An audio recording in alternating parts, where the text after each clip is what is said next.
Desde Amistad Cristiana te ofrecemos esta predicación. Esperamos que sea útil para ti y no olvides compartirla con cualquier persona que pienses que pueda necesitarla. Que Dios te bendiga. Entonces yo les invito a que abran sus Biblias a la primera epístola de Pablo a los Corintios. En unas horas más vamos a estar tomando la Santa Cena, ¿no? Unos minutos más. Pero antes de esto, yo quisiera hablarles un poco sobre el tema de la cruz. He dado instrucciones a Jonatán a hacerme caras a cierta hora para que me detengo en la exposición de la palabra para que podamos entrar en la Santa Cena. Pero 1 Corintios, capítulo 11. Voy a leer un texto clásico que todos leen cuando celebran la Santa Cena. Les voy a pedir que no apaguen las luces al escuchar este texto porque voy a salir en otra dirección. Está bien, algunos textos llegan a ser tan rutinarios que cuando uno dice tal texto todos estamos pensando en otras cosas. Pero vamos a salir en otra dirección terminando todo porque quiero hablarles de la cruz, que es la pieza clave del cristianismo. 1 Corintios capítulo 11, versículo 23. Dice Pablo lo siguiente: porque yo recibí del Señor lo que también os he enseñado, que el Señor Jesús, la noche que fue entregado, tomó pan y habiendo dado gracias, lo partió y dijo: tomad, comed, esto es mi cuerpo, que por vosotros es partido. Haced esto en memoria de mí. Asimismo tomó también la copa, después de haber cenado, diciendo: esta copa es el nuevo pacto en mi sangre. Haced esto todas las veces que la bebieres en memoria de mí. Así pues, todas las veces que comieres este pan y bebieres esta copa, la muerte del Señor anunciáis hasta que Él venga. Oremos. Padre, te damos gracias por tu presencia con nosotros. Yo te pido gracia ahora para poder exponer tu palabra. Padre, pido gracias sobre todos los que están presentes aquí para poder oír tu palabra. Y Señor, que en esta transacción de oír y de hablar, pido que el Hijo tuyo, Jesús, puede ser glorificado en nuestro medio. Que pueda hacerse real y palpable en el corazón y en la vista de cada quien aquí. Y en el nombre de Jesús te lo pido. Amén. Yo creo que todos nosotros conocemos la historia de Jesús, que nació de la Virgen María. A los 30 años fue bautizado en el río Jordán. Al ser bautizado sabemos que los cielos se abrieron, la paloma, el Espíritu Santo descendió sobre él y además se escuchó la voz del Padre que dijo: este es mi Hijo amado en quien tengo yo complacencia. En aquel momento él fue tanto llamado como identificado como ungido para ser el Mesías de Israel. Después de esto se fue al desierto, sabemos, por 40 días y terminando dicho plazo se vuelve él y comienza a ministrar. Comienza a predicar, comienza a sanar, comienza a echar fuera demonios. Y por un plazo más o menos de 3 años, él desempeñó su ministerio. Cuando llegamos al final de los 4 evangelios, Mateo, Marcos, Lucas y Juan, encontramos lo que era en sí la última semana de la vida de Jesús. Y se van a acordar que él entró triunfalmente a Jerusalén, rodeado por sus discípulos, rodeado por las multitudes, y todos estaban gritando y aclamando, diciendo: Hosana, bendito sea él que viene en el nombre del Señor. Y él entró, y a una gran recepción que le dieron a él. Pero sabemos cómo terminó aquella semana. Aquel que fue recibido con tanta alegría y tanto gozo, al fin de la semana se cambió el canto y estaban cantando y diciendo: crucifícale, crucifícale, crucifícale. Y sabemos que al fin de cuentas él fue condenado por Poncio Pilato, por el Sanedrín, lo llevaron fuera de los muros de Jerusalén y lo crucificaron. Y él murió en la cruz. La noche antes de su crucifixión, Jesús celebró la Pascua con sus discípulos. porque él había ido con todos ellos como peregrinos a Jerusalén a celebrar la Pascua, aunque él sabía que el fin de su vida terrenal ya estaba próximo. De todos modos, ahí está él la noche anterior, juntamente con sus discípulos, y están celebrando la Pascua. Algunos de nosotros llamamos esto la última cena, y con razón le llamamos la última cena porque fue la última cena. Y de todos modos, ahí estaba él en la Pascua, en la última cena, y hoy en día hemos cambiado el título y ahora le llamamos la Cena del Señor. Pero las tres cosas son iguales. Él celebró la Pascua, fue la última cena, pero es la Santa Cena o la Cena del Señor. Cuando él estaba celebrando esta comida, esta Pascua con sus discípulos, siempre habían diferentes tiempos de panes, de carnes, de esto, de tal y de otro. Y mientras tanto que está celebrando la cena con los discípulos, coge un pan y toma el pan, yo creo que lo pone delante de la vista de todos ellos y les dice esto: tomad, comed, porque este es mi cuerpo que por vosotros es partido. Y dice, haced esto en memoria de mí. Coge un pan simple, yo creo que común, dice, ¿lo ven? Ajá. Y luego lo parte, lo rompe. Y él dice, este pan simboliza mi cuerpo, es simbólico de mi cuerpo que va a ser partido por vosotros. ¿A qué hacía referencia al decir que este pan era su cuerpo y su cuerpo iba a ser partido? Pues obviamente estaba hablando, disculpen la palabra, pero estaba hablando proféticamente de lo que le iba a ocurrir el día siguiente. Porque después de la cena fue al huerto de Getsemaní, vinieron, le condenaron y le crucificaron. Y él está diciendo, este pan simboliza mi cuerpo que va a ser partido por vosotros, partido en la cruz, partido mediante la resurrección, la crucifixión, que hay en la cruz, mi cuerpo va a ser partido por vosotros, en lugar de vosotros. No tenemos tiempo en verdad para ver toda la historia, pero es interesante que al ver que Isaías al profetizar de esto, dice que él fue tan maltratado en la cruz y en todo el proceso, que dice que la gente se volteaba la cara como que no le querían ver. Como que les daba pavor o temor de mirarle por la condición en la cual se encontraba él, después de ser golpeado, después de ser azotado, después de ser crucificado, después de todo el maltrato. Pero él dijo, este es mi cuerpo, que por vosotros es partido. Este es mi cuerpo, que en lugar de lo vuestro es partido.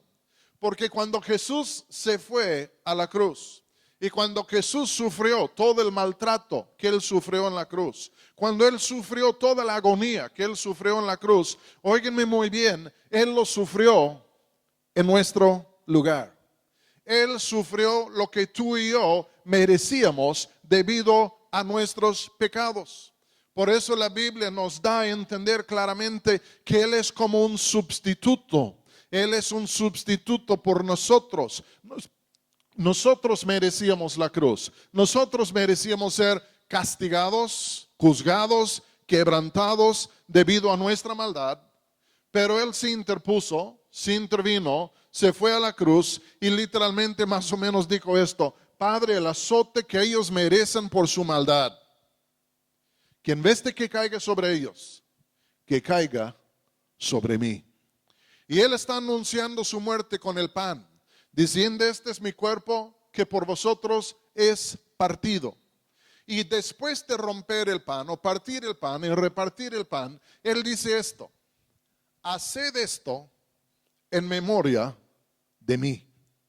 Como que Él estaba instituyendo algo ahí con el pan, diciendo, esto es lo que simboliza.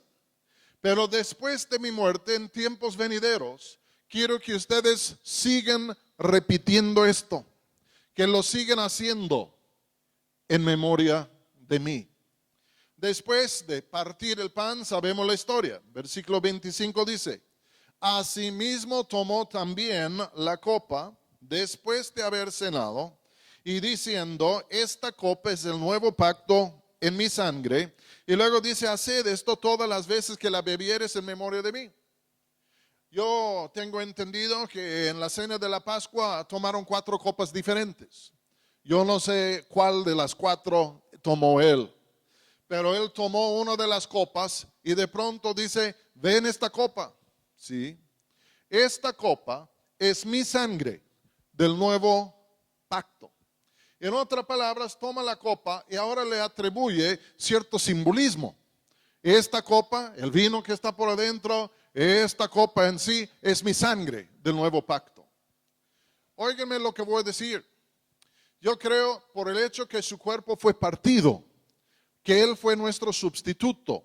En esto encontramos tú y yo el perdón de nuestros pecados, porque Él los pagó por nosotros. Y habiendo sido pagados ellos, como dice la Escritura, en donde no hay derramamiento de sangre, no hay remisión. Por el hecho que Él pagó por nuestros pecados, hemos llegado a ser perdonados. Pero Dios no solo nos quiso perdonar, sino Él toma la copa, dice, esta copa es mi sangre del nuevo pacto. Estoy haciendo un nuevo pacto con la casa de Israel y de Judá. Voy a quitar los pecados, voy a proveer perdón por todo lo que se hizo bajo el Antiguo Testamento y voy a instituir ahora un nuevo pacto, mediante lo cual puedan acercarse a Dios, mediante lo cual pueden ser pueblo de Dios, mediante lo cual Dios puede ser pueblo vuestro. Y Cristo, óiganme bien, no solo nos ha redimido de nuestra maldad de tiempos atrás, sino que Cristo ha hecho un nuevo pacto mediante lo cual ahora Dios es nuestro Dios y nosotros somos su pueblo. Es interesante que dice, esta copa es mi sangre del nuevo pacto, porque en un momento los 2 hijos de Zebedeo vinieron y querían sentarse a su lado, diestra y siniestra. Y él dice, pues este no es para mí a regalar. Y ellos insistieron, pero él dice, ¿pueden tomar la copa de la cual yo voy a tomar? Y él hacía referencia a sus sufrimientos. Cristo en sufrir ratificó un nuevo pacto, mediante lo cual ahora somos pueblo de Dios. Es un pacto eterno e inviolable, inquebrantable. Y yo digo, qué bueno, porque necesitamos a Dios. Pero después de esto, Él dice lo siguiente, haced esto, ¿qué? Todas las veces que la bebieres en memoria de mí. Está en la Pascua, la última cena. Coge el pan, toma la copa, dice, hagan estas cosas en memoria de mí. Sabiendo que adentro de 12 horas Él iba a estar en la cruz, adentro de 12 horas iba a morir. Y Él dice, quiero que después de mi muerte, después de mi partida, quiero que ustedes sigan celebrando las cosas que yo les he dado aquí, el pan y la copa, para que no se olviden de mí, para que no se olviden de lo que yo he hecho, para que siempre se acuerden de lo que yo he hecho, para que tengan memoria de estas cosas, para que siempre las tengan delante de vosotros. Les voy a ponerlo en estos términos. Jesús no quería que ellos se olvidasen de su cruz. Jesús no quería que la cruz desapareciera de sus mentes o de sus corazones. No quería que se olvidasen ellos de lo que Él iba a hacer. Y yo digo, ¿por qué no quería que se olvidasen ellos? No creo que fue por un sentimentalismo, no creo que fue por una nostalgia, sino yo creo que Él quería que siempre tuviesen la cruz presente delante de ellos, porque la cruz es el poder de Dios para la salvación. La cruz es la sabiduría de Dios para la salvación nuestra. La cruz es la manifestación máxima del amor de Dios para con nosotros. Y por ser la obra vital, esencial, clave de todo lo que Él hizo, en un sentido Él dice, nunca quiero que se olviden de esto. Se van a acordar en el Antiguo Testamento que cuando Dios los redimió de Egipto, instituyó Él la Pascua. Y ellos una vez al año celebraban la Pascua. ¿Pero con cuál fin? para que nunca se olvidasen del momento y del día de su redención. Porque cada año en celebrar la Pascua, yo creo que la tradición era que el niño más chiquito de la casa de pronto voltearía al padre y decir: Padre, ¿qué quiere decir todo esto en la mesa? ¿Qué quieren decir estos panes? ¿Qué quiere decir esta hierba? ¿Qué quiere decir el cordero? Y con esto el padre entraría ya en un discurso: te vas a acordar, hijo, que éramos esclavos en Egipto, maltratados, pero Dios vino y nos rescató, y ya mediante la sangre de un cordero pascual. Y cada año ellos volvieron a recordar de la Pascua. Yo creo que Cristo a nosotros nos ha dado la Santa Cena, porque es más que un rito, es más que un sacramento, es más que una cosa así, sino que yo creo que Él, cada vez que tomemos la Santa Cena, creo que Él quiere que tú y yo volvamos a recordar el gran precio, el gran sacrificio, la cruz de Jesucristo y todo lo que Él sufrió por nosotros. Si lees los libros de Crónicas y de Reyes, encuentras algo terrible. Que cuando Israel y Judá cayeron en la apostasía, se olvidaron de la Pascua. Y no volvieron a celebrar la Pascua hasta que Dios hubiera visitado de nuevo al pueblo, trayendo un nuevo avivamiento. Y era en esto que de pronto se acordaron de su redención, se acordaron de su Redentor y volvieron a celebrar la Pascua. Está escrito en la historia.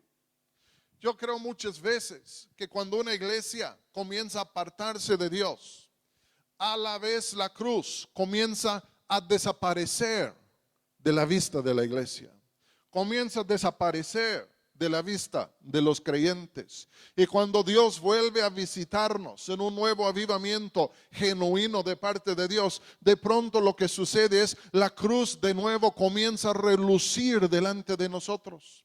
Como que volvemos nuestros pensamientos a la cruz y decimos: ahí está el clave, ahí está la pieza principal, ahí está la manifestación verdadera y máxima de Dios en la cruz. Y es por eso que cada vez a lo largo de la historia de la iglesia, cuando ha venido un avivamiento verdadero, tarde o temprano, las escrituras son restauradas a su lugar, pero mediante las escrituras de pronto la cruz de Jesucristo vuelve a asumir el lugar que merece, vuelve a crecer entre nosotros y es levantada entre las naciones, porque en la cruz encontramos la salvación de Dios. Yo estoy de la plena opinión que el Espíritu Santo, según como dijo Jesús, el Espíritu Santo ha venido a glorificar a Jesús.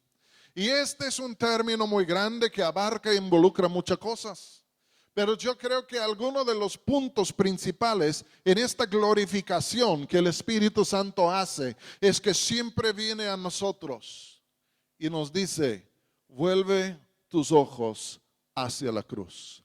Mira a la cruz. Acuérdate de lo que Dios ha hecho. Acuérdate del perdón. Acuérdate del pacto. Porque al fin de cuentas el Espíritu Santo quiere levantar y quiere glorificar al Hijo de Dios en nuestro medio. Y muchas veces es más que solo una emoción o una sensación. Es que el Espíritu Santo nos lleva a las Escrituras, trae textos a nuestra memoria, nos comienza a concientizar de nuevo en cuanto a la cruz de Jesucristo, su persona, su crucifixión.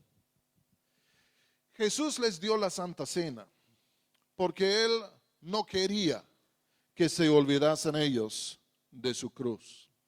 La celebración de la Santa Cena yo creo que depende de la denominación que sea.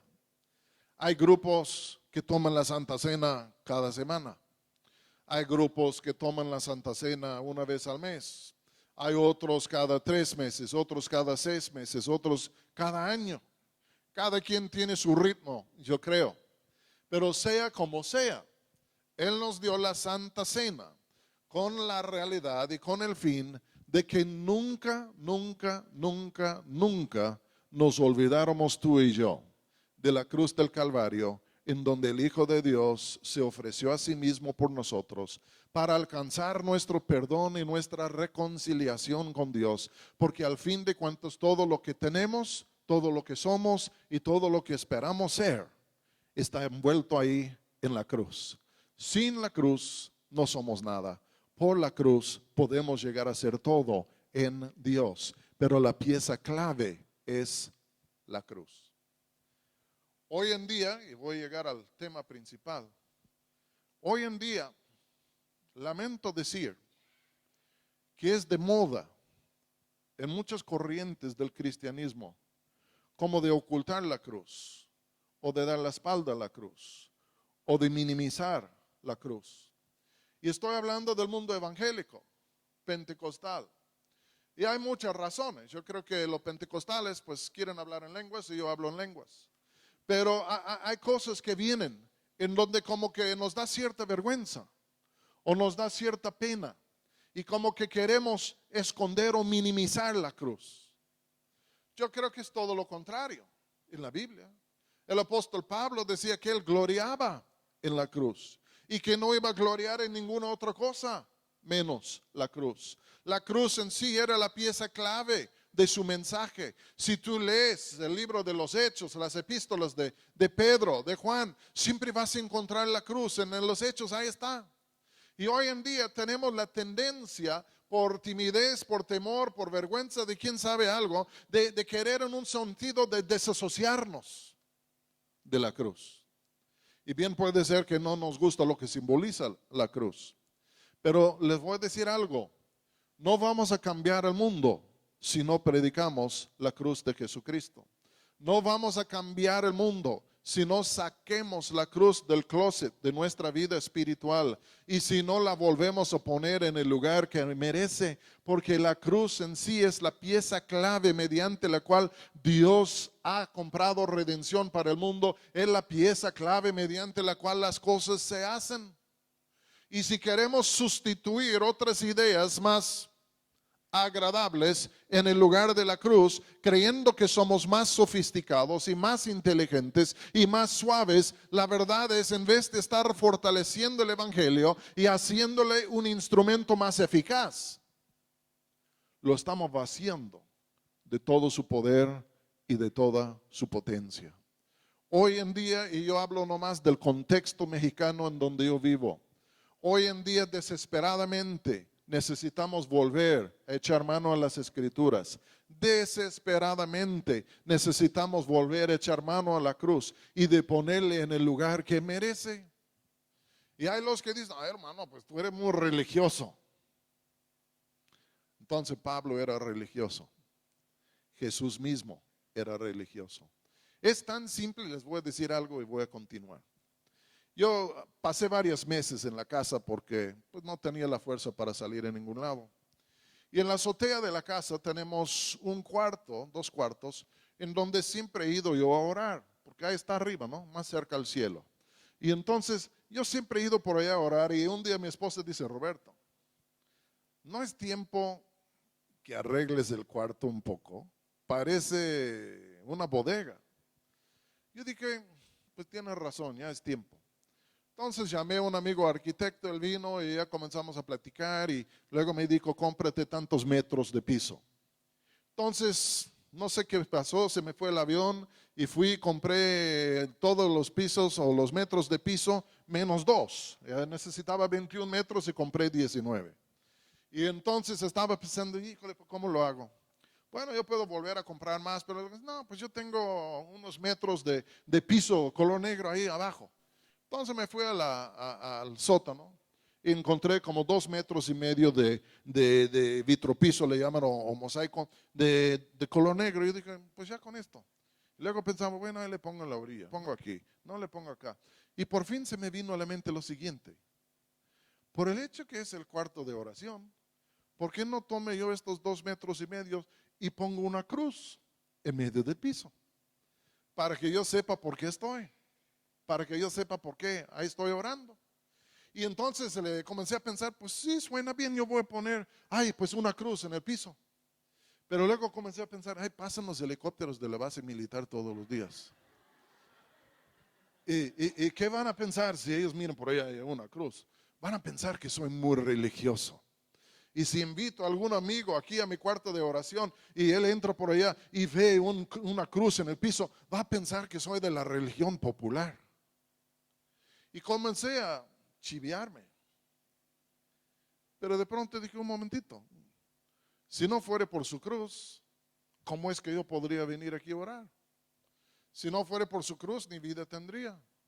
¿Por qué me da vergüenza la cruz? ¿Por qué me quiero alejar un poco de esto?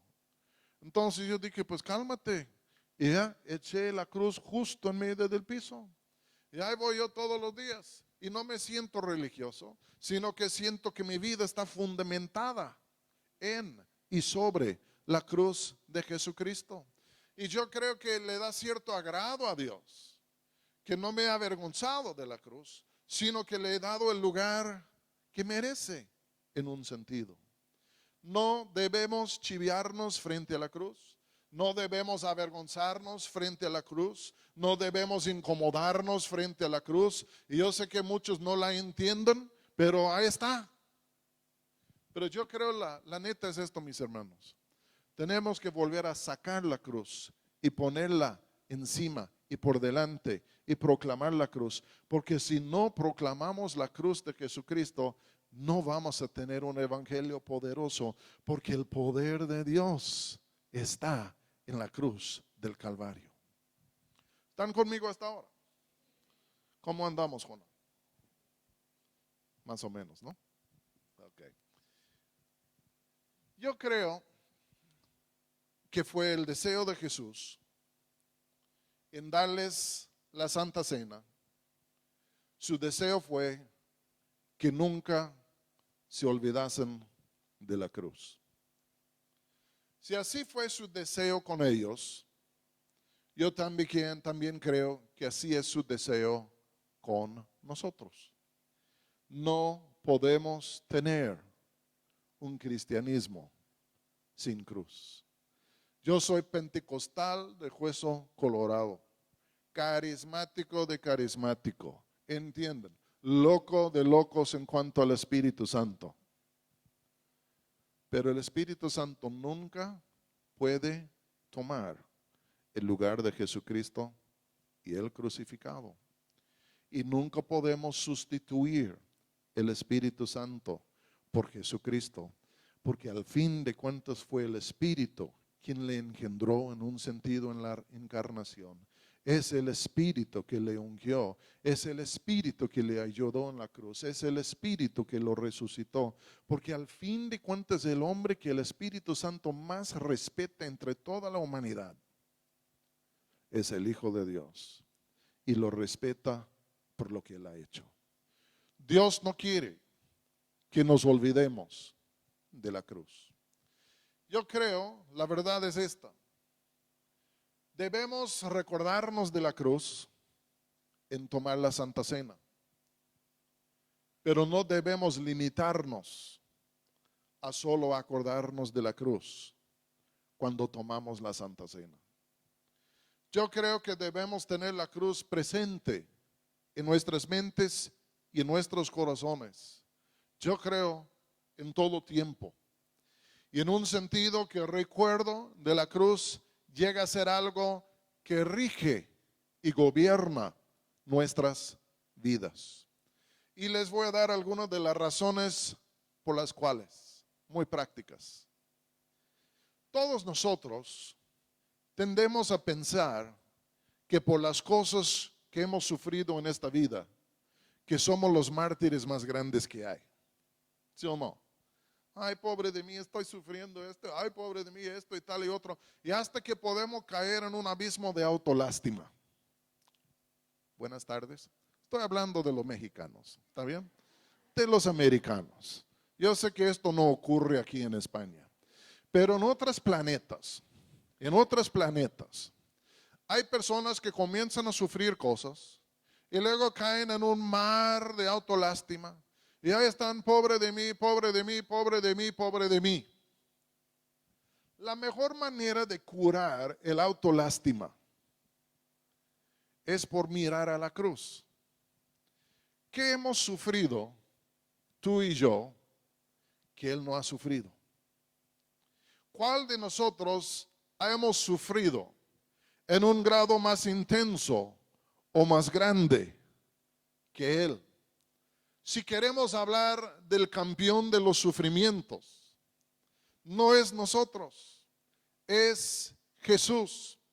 Y cuando yo miro a sus sufrimientos en la cruz, que Él fue golpeado, que Él fue abofeteado, que lo quebrantaron, lo crucificaron, que Dios le dio la espalda. Y cuando yo miro a todos sus sufrimientos, yo digo, ¿yo qué? ¿Qué estoy sufriendo yo? Lo que yo estoy sufriendo es mínimo, es muy pequeño al lado del Hijo de Dios. Y esto me quita la queja de la boca o de pensar que yo soy el gran mártir. Y luego cuando considero y continúo mirando a sus sufrimientos, yo digo, lo que yo estoy sufriendo al lado de lo que Él sufrió, realmente no es tan grande la cosa. Y luego miro un poco más y digo, pues híjole, lo que Él sufrió allí no solo excede lo que yo he sufrido, sino lo que Él sufrió allí era para mí, en mi lugar. Todo lo que Él sufrió allá fue por mí. Y entonces yo digo, pues no solo me ganó en sufrimiento. ¿Cuántos de ustedes conocen a personas que nada más te quieren decir qué tan grandes son de mártires? ¿Sí? Ay, pobre de mí, me mordió un perro y luego me cayó un rayo y luego vino la suegra de visita y luego pues la tripa se infectó y luego esto y tal y otro. Y después tú dices, pues sácame de aquí. Pero ¿cuál de nosotros hemos sufrido más que Él? Ninguno. Y luego al ver que Él sufrió todo esto por nosotros, esto nos quita la queja de la boca. ¿Entiendan? Hay otra cosa que cuando yo miro a la cruz, esto me aflige.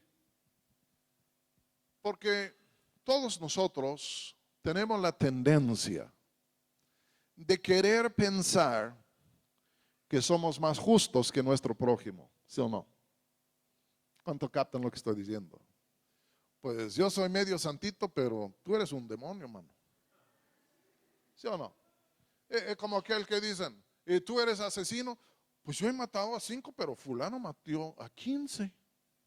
¿Entienden? Porque todos tenemos la tendencia de querer pensar que somos más justos, más cumplidos que todos los demás. ¿Saben ustedes que la cruz destruye el orgullo nuestro? Porque cuando yo miro a la cruz y yo miro lo que Él sufrió en la cruz, me doy cuenta de algo, que lo que Él sufría en la cruz es lo que yo merecía por mi maldad. Y entonces, si mi pecado fue tan grave que requirió que Él fuese clavado en una cruz, que fuese quebrantado, si mi maldad fue tanto, ¿en verdad tengo yo lugar para exaltarme sobre otra persona y decir yo soy más justo que tú? Cuando la Biblia dice que no hay ningún justo, ni aun tú, ¿entiendes? No hay ningún justo ni aun uno. Porque cuando yo miro, disculpen lo que voy a decir, cuando yo miro a la cruz, lamento decirles, yo veo qué tan malo soy yo. Estaba leyendo algo, no sé cuál es la cultura aquí en España, pero ya por unos 100 años ha prevalecido en los Estados Unidos la filosofía psicológica de que el problema principal del hombre es que sufre de una autoestima baja. Y debido a esto hace todo lo que hace. Y estaba leyendo un autor, se llama Timothy Keller, y él decía, este solo es de hace 100 años, porque en toda la historia prevé esto. El problema nunca ha sido bajo autoestima, siempre ha sido una autoestima demasiado alto, que se llama orgullo, ¿entienden? Y nosotros tendemos a pensar que somos más que somos más justos, que somos más esto, que somos más tal. Yo lamento decirles algo, la cruz nos revela por quienes somos, pecadores condenados, sin remedio. Yo creo que Jesús quiere que mantengamos la cruz delante de nosotros, porque al fin de cuentas nos quita la queja de la boca, pero también destruye el orgullo del hombre. Si yo entiendo que el Hijo de Dios fue a la cruz por mí, y si yo hubiera sido el único pecador en toda la creación de Dios, que Él todavía habría ido a la cruz por mí, ¿dónde está el orgullo? ¿Dónde está la jactancia? La fantasía más grande de la raza humana es que yo soy justo o más cumplido que tú. Es una fantasía, es una demencia que traemos que está muy lejos de la verdad. Cuando miramos a la cruz, yo creo que siempre en mirar a la cruz se quita la queja, vemos quiénes somos nosotros. Pero cuando miramos a la cruz, vemos quién es Dios. Porque a pesar de toda la maldad nuestra, la rebelión nuestra, la renuencia nuestra, a pesar de la enemistad que hay en nuestro corazón y odio para Dios, de todos modos vemos a Dios, como dice la Escritura, porque de tal manera amó Dios al mundo, que ha dado a su Hijo unigénito, para que todo aquel que cree en Él no se pierda, mas tenga vida eterna. Y cuando yo miro a la cruz, yo veo qué tan bueno es Dios. Una bondad que fluye hacia nosotros que es completamente inmerecida.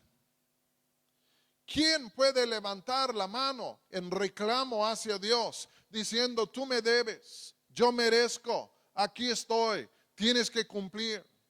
¿Quién puede en verdad hacer un reclamo con Dios en esta manera? Y la verdad es nadie. Sin embargo, en su gracia, su favor inmerecido, envió su Hijo a la cruz para redimirnos. Y al fin de cuentas, cuando yo veo la cruz, yo veo la expresión máxima del amor de Dios para con nosotros. El otro día, no me acuerdo quién fue en el Facebook. Estoy muy desilusionado con Dios porque pues yo le pedí un carro del año y pues no me ha llegado. Estoy muy desilusionado. Tráigame la pistola, por favor. Vamos a meterle un tiro y sacarle de su miseria, ¿no? ¿Cómo podemos decir cosas así? Siempre el diablo dice, Dios no te ama. Si Dios te amare, pues esto, y Dios se amare de esto y tal y otro. Pues cállate, Satanás. ¿Desde cuándo hablas tú la verdad? ¿Cómo podemos dudar o negar el amor de Dios cuando miramos a la cruz? Es el hecho incontrovertible, indiscutible, que no tiene respuesta. Y miramos a la cruz y vemos ahí el gran amor para con nosotros, que yo creo debe producir una humildad en nosotros. ¿Sí o no? Porque al fin de cuentas, ¿quiénes somos nosotros? Que Dios nos va a amar. ¿Entiendan? Si simplemente fuera el asunto de que hay millones, más millones, más millones, más millones de seres vivientes y somos uno entre los millones, ¿y quién soy yo que Dios me ame? Pero es más que esto. Mirando quiénes somos, cómo somos, cuál es nuestra trayectoria. Y de todos modos, que Él nos ha encubierto con la sombra de su amor, que Él ha depositado su amor en nosotros, que Él ha dado su Hijo por nosotros. Mis hermanos, ¿cómo podemos dudar de que Él nos ame? Ahora en esto yo no niego que pasamos por momentos difíciles. ¿Cuántos sospechan por lo menos que el ser humano pasa por tiempos difíciles? Todos pasamos por tiempos difíciles, pero no podemos medir el amor de Dios por finanzas, no podemos medir el amor de Dios por enfermedades, no podemos medir el amor de Dios por las tragedias y cosas de la vida. No podemos juzgar el amor de Dios debido a estas cosas, porque dichas cosas son parte de este mundo malo en lo cual vivimos. No podemos medir el amor de Dios por esta cosa. Cuando yo tenía 7 años, mi padre muere en un choque automovilístico. Pues Dios no me ama. Pues mira, Dios no era responsable de que mi padre era borracho. Dios no era responsable de que era irresponsable él. Dios no era el responsable de las cosas de mi papá. Y entonces yo juzgué mal a Dios. Pues me quitó mi padre. No, mi padre se quitó. No es que Dios le quitó. ¿Cómo podemos juzgar el amor de Dios por los males de esta vida cuando en verdad ni siquiera son la creación de Dios? Y luego el hombre dice, ay, pues si Dios fuera Dios me habría guardado de estas cosas. Pero les voy a hacer una pregunta. ¿Qué pacto tiene Dios con el hombre inconverso que no le sirve? Que Dios tiene que venir a rescatarle. Queremos muchos reclamos sobre Dios que son indebidos y no son justificados. No podemos medir el amor de Dios por las circunstancias de esta vida. Solo podemos medir el amor de Dios por la cruz del Calvario, porque es la cruz del Calvario que nos saca de las circunstancias de este mundo y nos mete en un mundo nuevo y venidero, y ahí está la recompensa eterna y verdadera. No sé si está explicando muy bien, pero tenemos que medir el amor de Dios por la cruz. Cuando yo pienso en la cruz, yo pienso en un hombre que me amó tanto que literalmente se dispuso a tomar mi lugar. Cuando Jesús se fue a la cruz, el Padre le envió, pero él mismo tuvo que decidir irse a la cruz. ¿Entienden? De esto se trató Getsemaní, la decisión de que él mismo fuera a ir. ¿Saben ustedes que Jesús tomó el lugar personalmente de cada uno de nosotros? Este para mí es incomprensible. Mi mente pequeña no alcanza realmente a captar la grandeza de lo que estoy diciendo. Yo, Roberto, pecador, sin vergüenza, mal agradecido, etc. El Hijo de Dios viene hecho carne y dice, hijo, estás en un apuro porque te van a crucificar por tu maldad. Dice, pero yo acepto, yo decido, es mi deseo, es mi placer de tomar tu lugar para que tú te puedas ir libre.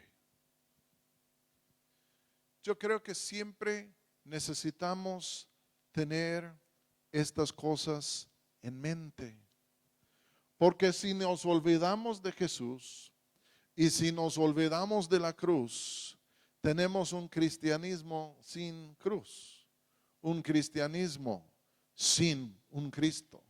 Y al fin de cuentas tenemos una religión tal vez más parecido a la nueva era que a la Biblia. No podemos olvidar de mirar el hecho que Él tomó nuestro lugar. No sé cómo te llames. Jesús voluntariamente, por amor, se ofreció en tu lugar. Les voy a decir algo. Si tenemos esto delante de nosotros, nunca vamos a carecer por amor de Él. Es decir, si yo tengo delante de mí el hecho de que Él se ofreció por mí, dio a sí mismo por mí, mis hermanos, ¿cómo puedo yo tener un corazón que no se vaya a enamorar más de Él? Y ay de mí, si mi corazón se endurece hacia Él después de un sacrificio tan grande que se ha hecho. Estaba comentando ayer a Jonathan algo que me encantó. Hace años había un predicador en Inglaterra que se llamaba David Martin Lloyd Jones. Era de Gales, era buena gente. Pero el hombre fue un tremendo predicador. Y él dijo algo que a mí me encanta. Y dice, el problema que tenemos con Jesús y su sacrificio es que no hemos podido juzgar el valor del sacrificio. Y esto afecta nuestra manera de adorar y alabar y darle las gracias. Y dice, es como esto. No estabas tú en tu casa, pasó un amigo por allá a visitarte y tú no estabas. Y luego después ves a aquel amigo. Y el amigo dice, ¿sabe qué? Pasé por tu casa el otro día, pero no estabas. Ay, perdón. Dice, pero cuando estaba, encontré un recibo fuera de la puerta que tú debías una cantidad a tal cosa. Y dice, de buena gente yo recogí el recibo y yo fui y lo pagué. Y de pronto ahí estás tú pensando, ¿cuál recibo? ¿Cuánto fue? ¿Fue del telecable? ¿Fue del internet? ¿Fue del carro? ¿Fue de la casa? ¿Qué fue? Y dice, tú no sabes exactamente cuáles gracias que dar o a cuál grado dar las gracias porque tú no sabes cuánto pagó tu amigo en el recibo que él pagó. ¿Están conmigo? Es de igual manera con la cruz del Calvario. Jesús tomó el recibo de nuestro pecado y de nuestra maldad y él pagó el recibo con su propia sangre, con su propia vida. Pero muchos de nosotros no sabemos realmente cuál haya sido la deuda real, no sabemos cuál haya sido el problema real y ahí estamos diciendo que bueno, que él pagó la deuda, pero no sabía, no sé cuánto fue 100 euros, eran 200 euros, era 1.000.000 de euros, no sabemos qué. La deuda nuestra, en un sentido, jamás tú y yo la podríamos haber pagado, nunca. Pero él la pagó con el pago máximo de su muerte en la cruz. Y mis hermanos, cuando miramos a la cruz, y este es el punto que sigue, fíjense lo que voy a decir. Cuando miramos a la cruz, tenemos madera para adorar por toda la eternidad. Ahorita estamos medio ciegos por el mundo malo en lo cual vivimos. Tenemos la mente entenebrecida y tantas cosas que la verdad es que no somos tan inteligentes ni tan iluminados. Pero cuando llegamos a la eternidad, y si tú lees el libro del Apocalipsis, ¿cuál es el canto central del libro del Apocalipsis? 666 ya viene, ¿no? ¿Cuál es el canto principal del libro del Apocalipsis? Digno es el Cordero que fue inmolado. ¿Por qué?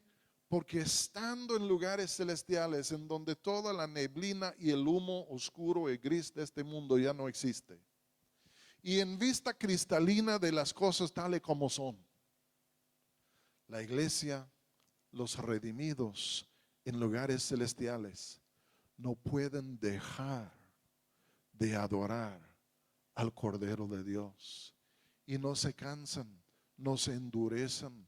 Simplemente entre más que miran a la cruz y al Cordero de Dios, más real, más grande la profundidad, la altura de todo esto, se hace más y más y más y más grande. Y al fin de cuentas no pueden dejar de adorar al Cordero de Dios. Nuestra adoración siempre tiene que terminar en la cruz. Anoche me gustó que los chicos estaban cantando varias cosas de la cruz y diferentes aspectos de la cruz. Porque les voy a hacer una pregunta.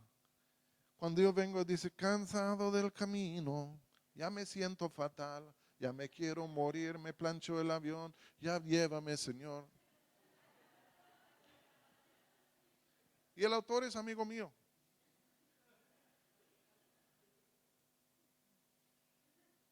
Pero esta es madera para toda la eternidad. Imagínense en el cielo. Cansado del camino, por fin llegó. Llegué, aleluyita. Y ahí estamos. Yo creo que cuando vemos al Cordero de Dios en su grandeza, en su gloria, en la pura verdad, en la revelación de la eternidad, olvídense, hermanos. Puede ser que vamos a estar en una reunión de adoración por toda la eternidad, porque el tema nunca se va a agotar. ¿Entienden? La gloria de Dios, la gracia de Dios, la redención de Dios, la sangre del Cordero, son temas infinitos que no se agotan. Y entonces vamos a estar ahí toda la eternidad envuelto en estas cosas. Y como dijo C.S. Lewis, la eternidad es como un libro que cada capítulo sucesivo es mejor que el capítulo anterior. Imagínense. ¿Pueden imaginar ustedes estar adorando al Cordero de Dios en la eternidad y llegas a un punto y dices, ya agotamos el tema? Abren el capítulo siguiente. Wow, este es más rico que el de antes. Y terminas y dices, pues ya dominamos el tema. No, otro. Y por toda la eternidad en sí, la gloria de Dios desenvolviéndose delante de nuestros ojos en la persona del Hijo de Dios. Qué bueno que somos redimidos. Tenemos futuro. Tenemos cosas por delante. Ahora yo voy a terminar. Nadie me ha hecho seña porque no les miré. Pero fíjense, Jesús no quiere que nos olvidemos de su cruz. Y no creo que es por el hecho que Él es egoísta. ¿Entienden lo que digo? Yo morí por ustedes y no quiero que se olviden de esto. Quiero que sepan cuánto pagué. No creo que es egoísta, sino yo creo que Él sabe que el mayor bien de nuestras almas es de siempre estar contemplando a Dios, al Hijo de Dios, a la redención, a la sangre de Cristo, todo lo que Él ha comprado y nos ha dado en sí mismo. Es el mayor bien del hombre, porque mis hermanos, ¿cómo podemos mirar a Dios y lo que Él ha hecho por nosotros y ser tristes y enojados y amargados y rencorosos? Y yo no digo que no hayan golpes en esta vida, sí hay. Pero es en la cruz que superamos todo. Y es en la cruz que tenemos una herencia que ojo no ha visto, oído no ha oído, y ni ha subido al corazón del hombre todavía. Todas las cosas que Dios ha preparado para el que le ama.